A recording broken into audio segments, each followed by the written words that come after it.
Bien à l'abri des regards, une somptueuse villa de 1300 mètres carrés, achetée 20 millions de dollars en 1990 par un financier bien connu à Wall Street, un certain Jeffrey Epstein. Très intrigués, les policiers ne sont pourtant pas au bout de leur surprise. En poursuivant leurs investigations dans l'entourage de la jeune fille agressée, ils découvrent qu'en réalité, ce sont des cohortes de mineurs qui défilent chez l'homme d'affaires. Jeffrey Epstein a, paraît-il, eu des liaisons avec plus d'une trentaine de jeunes filles mineures. I appreciate you coming down to talk to me. You're not in any trouble whatsoever. Okay. I just want to put that out there right now. How did you meet Mr. Epstein? They're friends. Convoquées une à une, ces jeunes femmes livrent invariablement le même récit. Un scénario qui ne laisse aucun doute sur les agissements de Jeffrey Epstein. Like 2 years ago or so. About 2 years ago? Yeah. When you first met him? Yeah. You were 17 then? Mm-hmm. What is it that you were told you would have to do? Give him a massage. Okay. Did he ask you to remove your pants, or Yes. what else happened when you were providing the massage? He took the towel off and he started pleasing himself, which I was very uncomfortable with. Like, I wanted to leave right when I got there. Did you have intercourse with him? Okay. Et ce que les enquêteurs apprennent ensuite les laisse pantois. Jeffrey Epstein ne semble pas agir seul. Il aurait une complice, une femme, qui appartient elle aussi à la haute société. Ghislaine Maxwell, la fille d'un ancien magnat de la presse britannique. Cette femme serait la petite amie de Jeffrey Epstein. Et d'après les jeunes femmes interrogées, elle jouerait le rôle de rabatteuse en abusant de leur crédulité. Tous les témoignages des victimes, des survivantes, comme elles s'appellent aussi, d'Epstein, racontent le rôle de Ghislaine Maxwell dans le recrutement.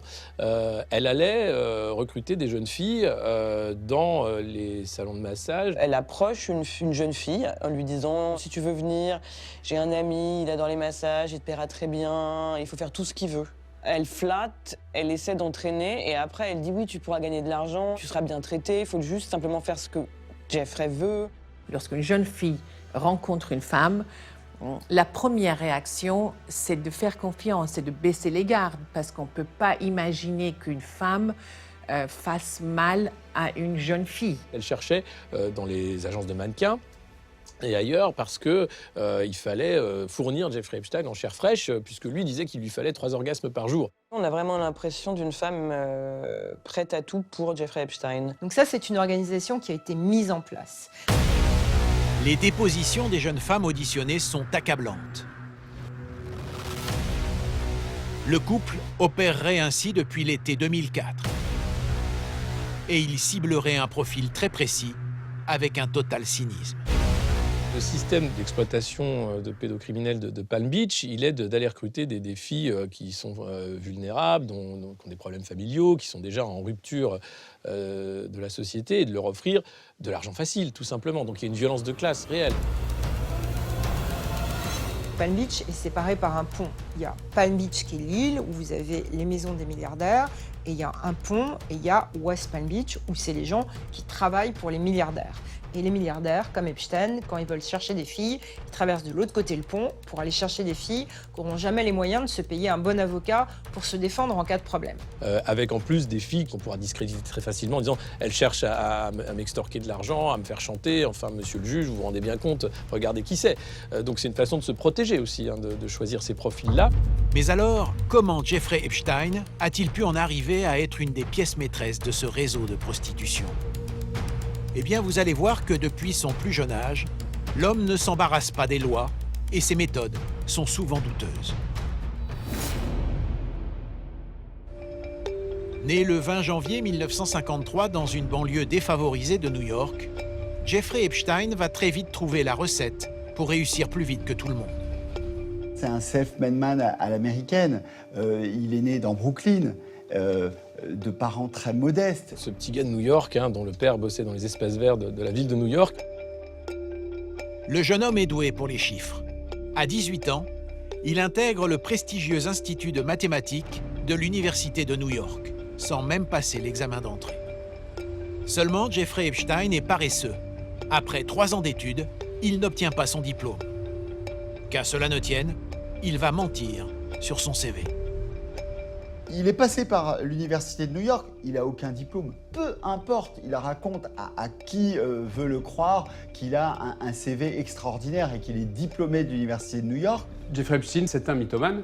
C'est quelqu'un qui a réussi sur la base de faux documents, et en tout cas de faux diplômes. Grâce à ce faux CV, Jeffrey Epstein décroche un poste de professeur de mathématiques et de physique à la Dalton School, une école privée de Manhattan où il va enseigner aux enfants des riches banquiers new-yorkais. Et l'homme ne se contente pas de donner des cours.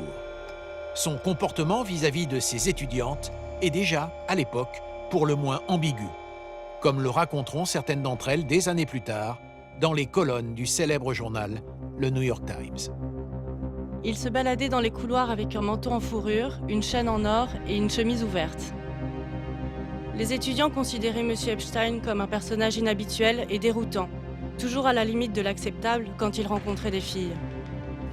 Mythomane et sûr de lui, Jeffrey Epstein parvient ensuite très vite à s'infiltrer dans la haute société new-yorkaise.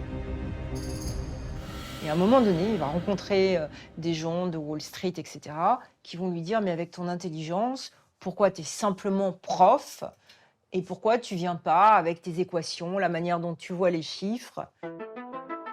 À 23 ans, bingo! Jeffrey Epstein est recruté comme analyste financier par Alan Greenberg, le père d'un de ses élèves, patron de la grande banque d'affaires Bear Stearns. 4 ans plus tard, il en est nommé associé. Et très vite, il fait gagner beaucoup d'argent. Et donc, à Wall Street, quand on vous fait gagner beaucoup d'argent, vous montez encore plus vite. Et là, il devient quelqu'un où on se dit, ce type est brillant. La réussite de Jeffrey Epstein est fulgurante grâce à ses méthodes peu orthodoxes.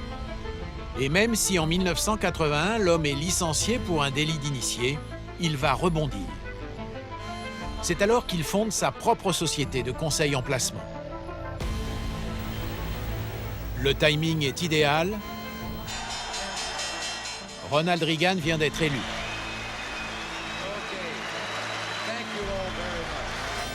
Wall Street est en pleine mutation. Les clients affluent. C'est une période complètement où tout change. Tout change parce que la réglementation financière change, que brusquement ça s'ouvre. Les années 80 voient une ouverture de la finance à toutes sortes d'acteurs qui n'existaient pas avant. Tout est permis, il n'y a plus de morale, ou plutôt précisément la morale, c'est de faire de l'argent.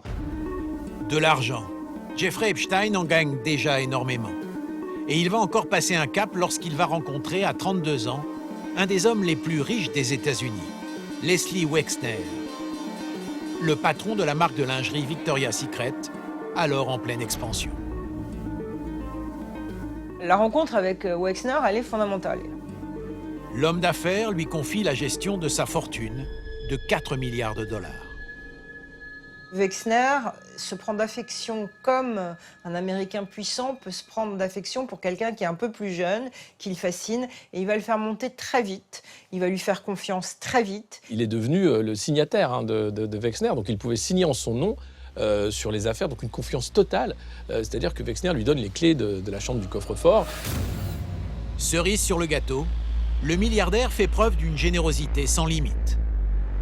Quelques années plus tard, il fait cadeau à Epstein d'un avion, mais surtout du plus bel hôtel particulier de Manhattan.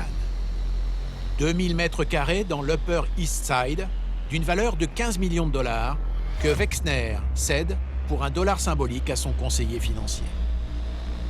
Des largesses qui, à l'époque, font tout de même grincer quelques dents. Les gens qui devaient connaître Leslie Wexner à l'époque et qui l'ont vu mettre sa fortune, sa fondation, tout ce qu'il avait gagné entre les mains de cet homme, il y en a qui ont halluciné de ce qui se passait. L'entourage de Wexner ne comprend pas comment Jeffrey Epstein a pu monter aussi vite en fait dans la confiance et puis dans les affaires. Une fois qu'il l'a rencontré, il l'a charmé. Mais charmé au sens... c'est mystérieux ça aussi. Jeffrey Epstein, c'est un animal social. Il va être pris sous son aile par des hommes influents qui lui trouve d'abord une certaine beauté, il faut bien le dire, il y a une espèce d'attraction sexuelle. Et si finalement il arrive à convaincre tout le monde et à se mettre un petit peu tout le monde dans la poche, les hommes comme les femmes, c'est grâce à cette espèce de facilité de dialogue qu'il a. Que ce soit en affaires ou avec les femmes, Jeffrey Epstein dispose donc d'un atout de taille, son incroyable pouvoir de séduction. Et c'est grâce à cela qu'à 39 ans, il va faire la rencontre qu'il attendait depuis longtemps, celle qui va l'introduire définitivement dans les très hautes sphères.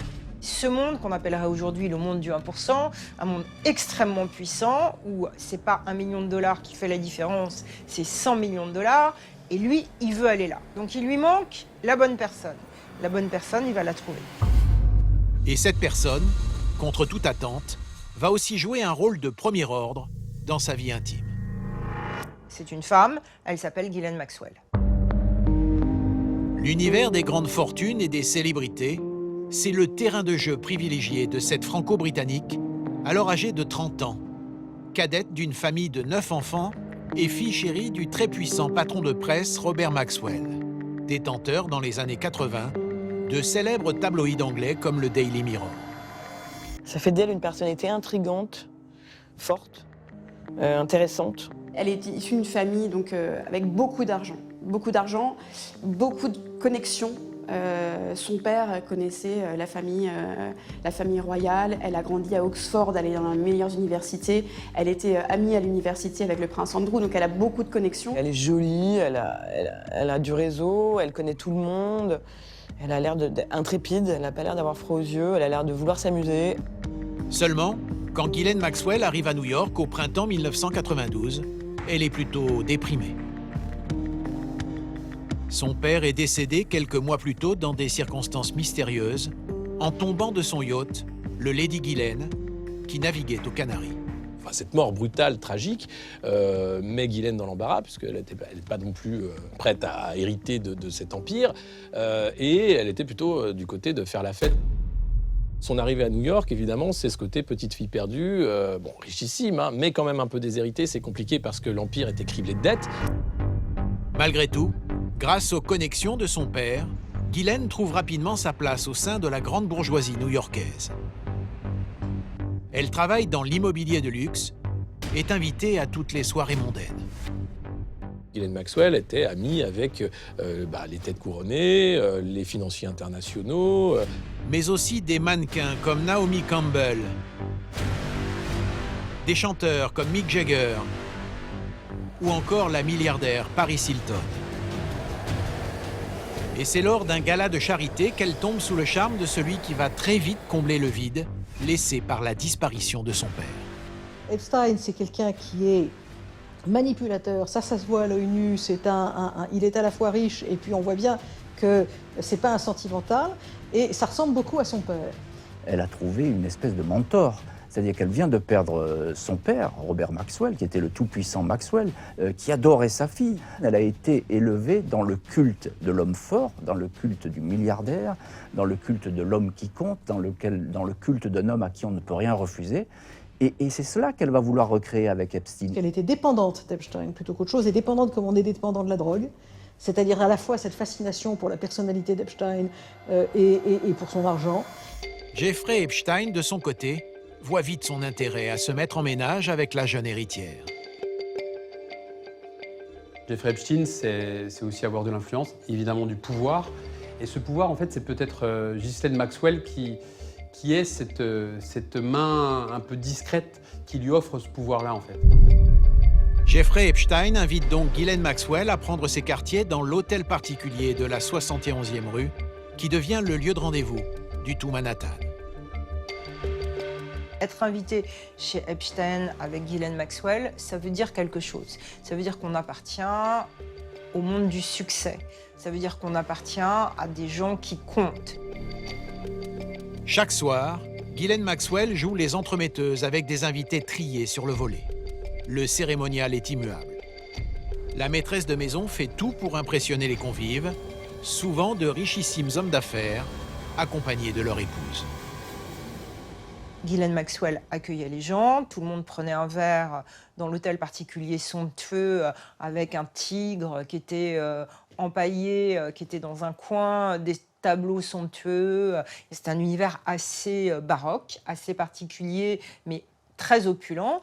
Et autour d'une table dressée magnifiquement, les gens s'asseyaient et en général, Epstein arrivait. Et d'après ce qu'on m'a raconté, Ghislaine Maxwell disait toujours au moment où Epstein arrivait, il est tellement occupé, vous savez, il est tellement pris, il fait ses affaires, il travaille tellement. Ça, à New York, ça plaisait beaucoup, donc ça renforçait aussi le mythe qu'on était encore plus favoris, privilégiés d'être assis à ce dîner organisé par Maxwell et Epstein. Grâce à Ghislaine Maxwell, Jeffrey Epstein entre donc maintenant dans la cour des très grands. Et il semblerait que le rôle de sa compagne ne s'arrête pas là. En effet, Ghislaine Maxwell se montrerait aussi très accueillante, avec des invités d'un tout autre genre. De très jeunes filles qui entrent et sortent de la demeure du milliardaire. Ça a commencé très tôt, dès les années 90-2000.